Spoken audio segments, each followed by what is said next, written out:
Alright, today we're going to talk about the Crossfire movie. Just to give some context, this was during the period of the film noir era, basically. Right after the Second World War. So I think around what, 1947-ish? Yeah, so probably like mid-40s to like probably mid-50s, I'd say. Mm-hmm. A good decade of just like straight noir films, mostly like black and white, dark, gritty, things like that. Yeah, the period of this movie was a time of real kind of disdain for like the coming home of soldiers, as well as, you know, gender identity. Right. Same thing with like the post-World War II films, like kind of like still readjusting to life after the war. Mm-hmm. Especially what most of the noir films talk about, like the role of like women as well, because this is a really prominent era of like the femme fatale. I'm trying to think of what other ones. I've got to check my notes. Femme fatale, a lot of like existentialism as well. Social control and reintegration. Yeah. And then, of course, the American dream being in crisis. Right. Because I think that's one of the main points that also hits home into the Crossfire movie, was like the breakage of the American dream. Okay, so like a little bit of context for the film. It's film noir. I'd say more or less like detective style too. Yeah. Where we get with the officer. This one was a little bit more of a different detective style, though. They didn't really go in more of the mystery. It's not just one guy. Yeah.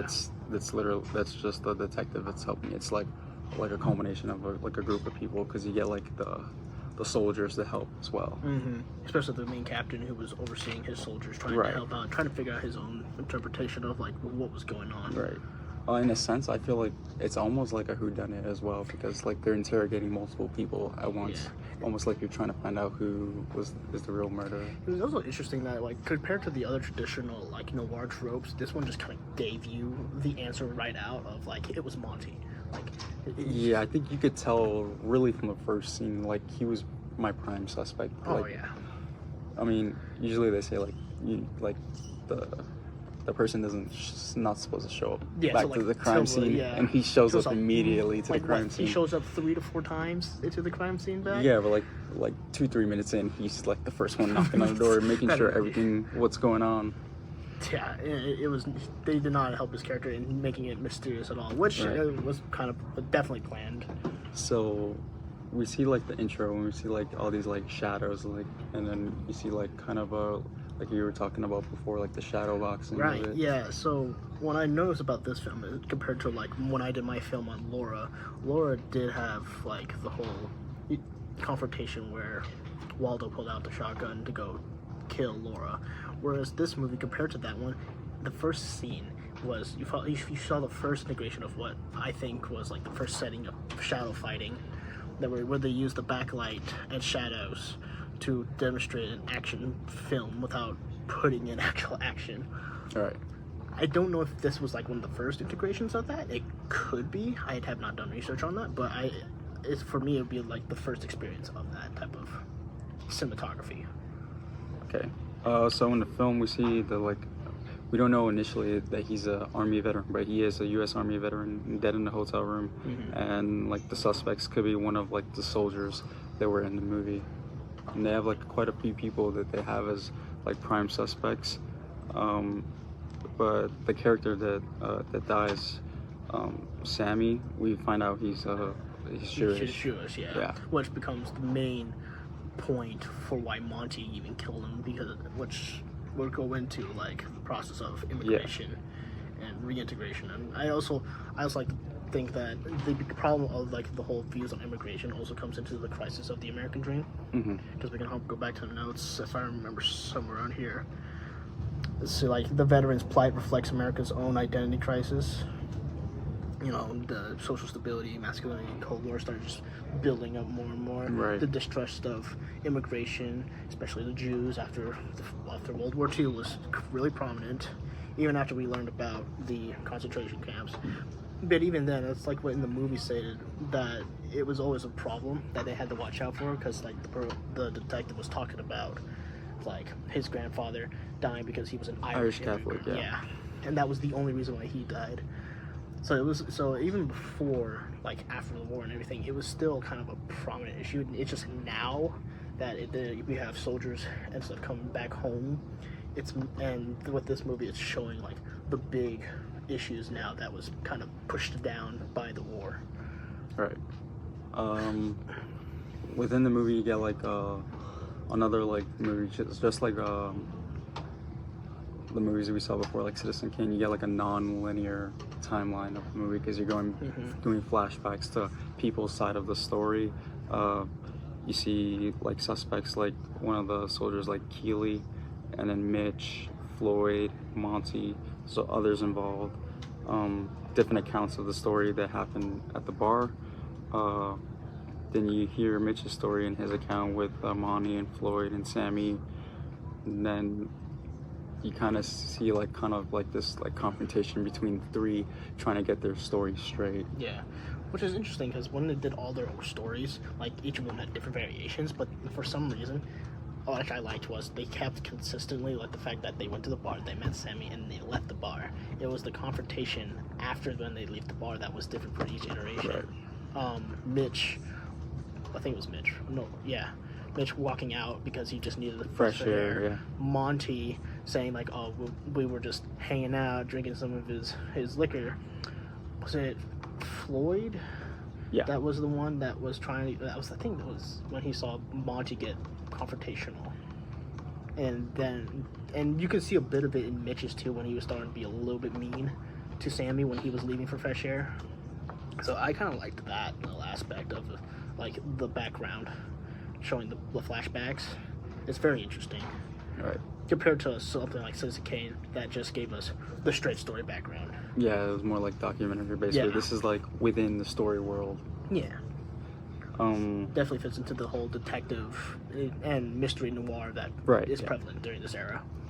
In terms of like damsel in distress or like femme fatale. Femme fatale was very weak. I don't think it's like that prominent in this film. I mean, obviously you could say it's Jenny, because the man that the woman that Mitch meets at the club or the bar, I can't remember, but basically she is basically like the femme fatale of the movie, even though it's not like as prominent as like maybe other movies are. I kind of wish they showed more on Mitch's wife, because I feel like they could have made her the femme fatale, especially with the way that Mitch was kind of convicted for murder and everything. It could have been played that way, but I can see how it could have been Jenny.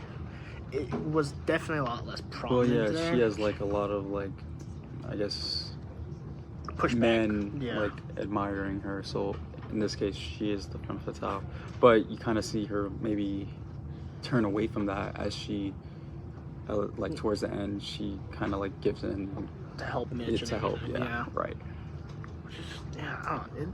It still irks me about the weird placement of just the random veteran that was there that they didn't use.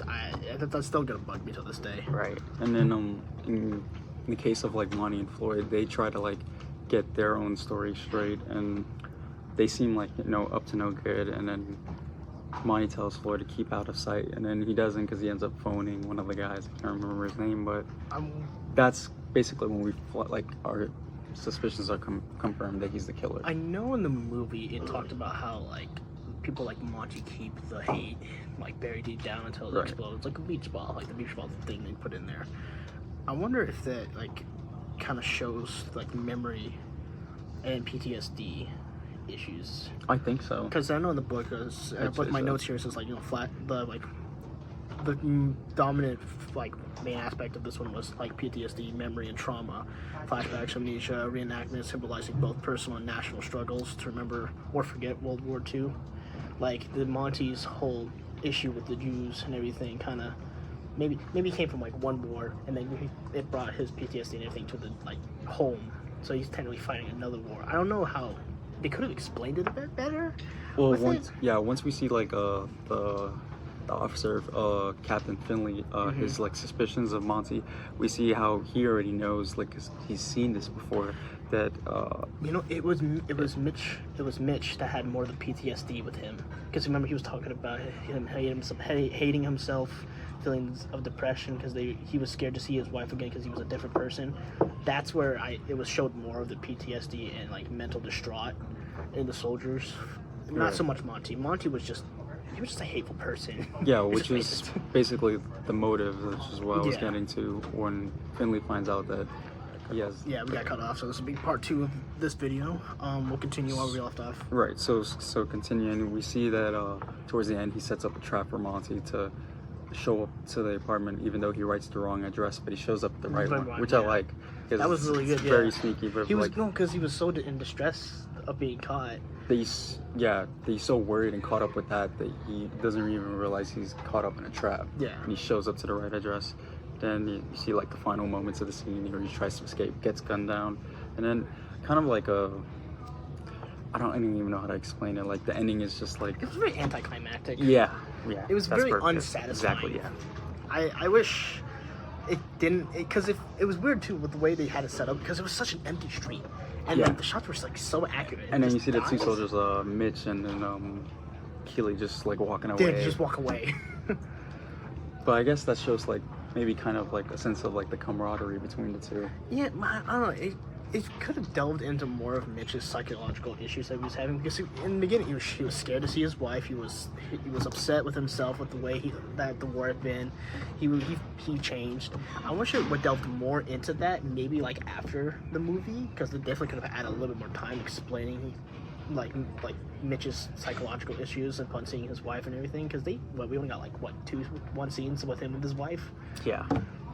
And that's where I kind of fell off the romantic vibe also, because I know some noir films kind of try to branch off from like the family orientation, like the marriage in a way. I didn't see that in this movie. But you can definitely feel like the romantic side of it was heavily distinct. Yeah, probably just because it's one of the first noir films like within the first couple of years, and noir films are meant to be dark and gritty. We're not trying to show like a romantic side of anything, basically. Well, usually those romantic sides is what causes some of the conflict in those dark settings. You don't see that. He wasn't sacrificing himself to go be with his wife. If anything, he was scared to go to his wife. Maybe it is kind of, in a roundabout way, it kind of is the romantic side that pushed everything, because if it wasn't for him struggling, they didn't go to the bar, he wouldn't have met Sam. And so I guess it kind of, like the romantic side kind of plays into the trope. It was somewhat the motivator, just the motivator for the killing was completely different from it. Right.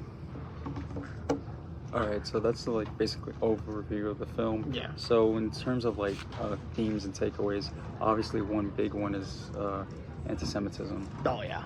Big major that theme. was. So It was not just anti-Semitism, it was just immigration as well. Yeah, bigotry basically. Yeah. So like hate crime against like a Jewish person, Mm-hmm. it exposes like the nature of like bigotry and how like basically how significant it was during that time. This would also be coming. It also kind of plays a bit into like what we're coming up with the Cold War as well. They kind of played a lot of like the immigrants bringing into like communism ideals into the American dream and everything.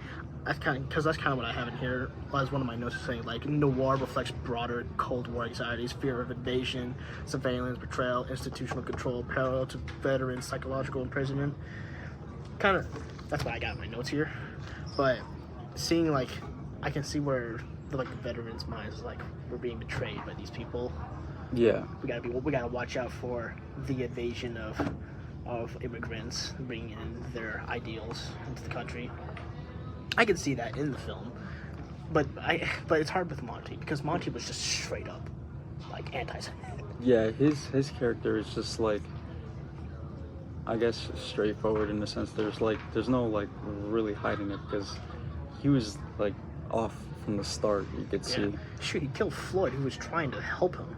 Yeah, he had to cover his tracks. Yeah. It was, but he's not gonna let anything get in his way. No. Is basically what you can see from the character. I also think it conveys a message about like, with that, when you talk the captain talked about like, having that kind of hate in your heart, mm-hmm. like with the character like Monty, it confronts the like prejudice like post World War II. Yeah, the stability that the veterans were feeling during that. Right. There was no war to keep their rage suppressed or to keep their mind off of it. So when he came back, all that suppression he had to fight over the war, it just finally exploded. Again, the beach ball. The example, that was really good. I think that's one of the more defining factors. It's just like the war changed these men, but the ones who still had all that hatred inside, it just bubbled up throughout the war. And when they came home, it finally got to the point where it's now enough to kill people over Right. it. In terms of Actually, that's actually one of the things here. See, vet noir questions whether war changes men or merely reveals hidden flaws. That's what I have. Right. That's what I have under my notes in the American Dreaming Crisis. in terms of like correlating it to the chapter, like the vet noir chapter, how would you say like the correlation like ties in with the film? Oh yeah, that's one of the notes I got from the chapter. Was Okay. yeah, okay. most of these my notes for this one right here have been from the chapter that I've been integrating in our discussion. That, like I said, changes, reveals flaws. I wish I could do more on like the women's side, but the movie just didn't show that. Well, yeah, it's like predominantly just a male cast. There's not really. I'm trying to think of like other than the instances of like Mitch and his flashbacks, not only flashbacks, but his PTSD disorder, because he showed signs of PTSD. Self-hatred was being like number one, and depression. Scared to see his wife. That's what the book was stating here. I can't make a whole lot of connections other than maybe like the demoralization of masculinity. I don't know if you saw the correlation between there. I did. I would say as like for like the vet noir perspective, basically what I put in my notes when I was watching the movie, I said it showed the challenges faced by like the discharged soldiers and like the returning soldiers after World War II. You know, we could probably pin that onto the guy who was with Jenny. He was just he was trying. That's why I think that was maybe a reason why his character was in the film. Kind of just phased out. He was just but ignored. Showcase like like the problems they have with readjusting to society once they come back. Thinking he went to war, came back, tried to reunite with Jenny. Just like the best years of our lives. Yeah. We're just readjusting to society. Professor Pell also talked about the point of existentialism. So, kind of like, I guess like, what's the purpose in life, right? Or like coming back from the war, or like a lot of them didn't know what they were gonna do with their lives. Exactly. They didn't have really a purpose. I mean, those without wives too, and really struggling to find like jobs, or like what's their role in life? What's like, what is it to be a man now? Coming back from the war. Because if I remember correctly, when one of the guys comes back and they see like a woman took his job, that kind of built up a lot of distrust between gender roles as well too. Because at that point they were questioning, what am I doing anymore in my life? Especially with the war itself, like that trauma of war. I'd say like all the like the suppression within it also could be a way or a reason as to why Monty takes like his anger out on Sammy. Yeah, I can see that. I guess to wrap it up, how would you rate the movie? Compared to most of the noir films, see, now my basis is on Laura because that was just an amazing one. So if I were to put it up there, it's showing like the true mental health for like the veterans and everything. As well as the message for anti-Semitism and immigration. I think it did really well. It's got a lot of things in there, like the masculinity problems as well. The sensitivity around that, and like it's one of the first really few vet noir films. Right. Yeah. So I would say it was like a good, solid, but 8. I give it a 7. 7 out of 10. Straight to the point. Had those darker tones that a noir movie would have. Lacked some of the other tones that a normal one would, which probably is what differentiates this one from other noir films. But overall, a decent message for the movies. So yeah, especially like to raise awareness within like the Hollywood industry about anti-Semitism, things like that. Yeah. But overall, I'd say like for a film noir movie, this was like a decent one. Yeah. So sounds good. Yeah.